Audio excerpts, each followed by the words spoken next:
destroying, otherwise you will be destroyed by the প্রস্তুত আছে। আমরা বলতেন আমরা সময় নিয়ে আল্লাহ killing, stop destroying, otherwise you will be destroyed by the Allah subhanahu. innaka antal wahhab ya Allah amra azwajina wa zurriyyatina qurrata a'yun waj'alna lil muttaqin মহলা আমাদের শক্তি নাই মুসলমানদের উপরে নির্বিচারে, ফিলিস্তিনের উপরে নির্বিচারে, গাজার উপরে, রাফার উপরে নির্বিচারে ইহুদির এবং তার দোসরেরা একের পর এক অত্যাচার করে করে জুলুম করে করে মাটির সাথে তাদের সবকিছুকে মিশিয়ে দিয়েছে। ওই এলাকার মধ্যে একটা মানুষ এখন অবস্থিত নেই, একটা ভবনের অবস্থিত নেই। ওখানকার মুসলমানেরা সারা বিশ্বের মুসলমানের দিকে তাকিয়ে আছে এবং তারা মনের আকুতি মিশিয়ে বলছে তোমরা কোথায়? তারা কালিমার সূত্রে আমাদের এক ও একদ্বিতীয় ভাই। আল্লাহ পাক রব্বুল আলামিন যে বলেছেন ইন্নামাল মুমিনুনা ইখওয়া, সমস্ত মুমিন এক ও অদ্বিতীয়। রাসূল আকরাম সাল্লাল্লাহু আলাইহি সাল্লাম বলেছেন আল মুসলিমুনা কাজাসাদিন ওয়াহিদ, সমস্ত মুসলমান একটি দেহের মতো। সেই ফিলিস্তিনের মুসলমানেরা আমাদেরকে আহ্বান করছে তোমরা কোথায়? 200 কোটি মুসলমান তোমরা কোথায়? তোমরা যদি নারায়ে তাকবীর ধ্বনি দিয়ে একত্রতা ঘোষণা করতে তাহলে ইহুদিরা ভয় পেয়ে পালাতো।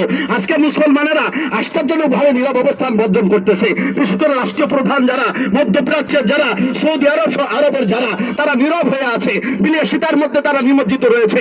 আজকের মুসলমান যদি মনে করে যে আজকের ফিলিস্তিন ধ্বংস হয়েছে তো কি হয়েছে, আমরা তো ভালো আছি, নিশ্চিত মনে রাখেন আগামীর মুসলমান অন্য রাষ্ট্রে আক্রান্ত হবে, অন্যান্য রাষ্ট্রের মুসলমান তাদের পাশে দাঁড়াবে না। এজন্য আমাদের সমস্ত মুসলমানের জন্য জরুরি হলো ফিলিস্তিনের নির্যাতিত মুসলমানদের পাশে দাঁড়ানো।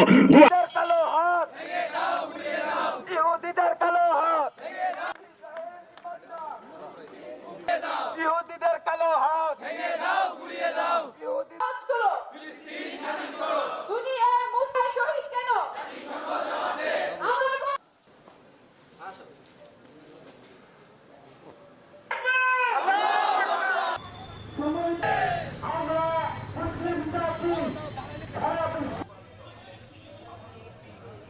আমরা চাই বিহাবলিল্লাহি জামিআ ওয়া লা তাফাররাকু, তোমরা সবাই মুসলমান ইমানদার।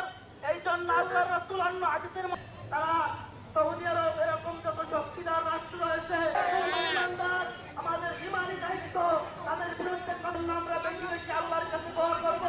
আল্লাহ ইসরায়েল ইসরায়েল ইসরায়েল ইসরায়েল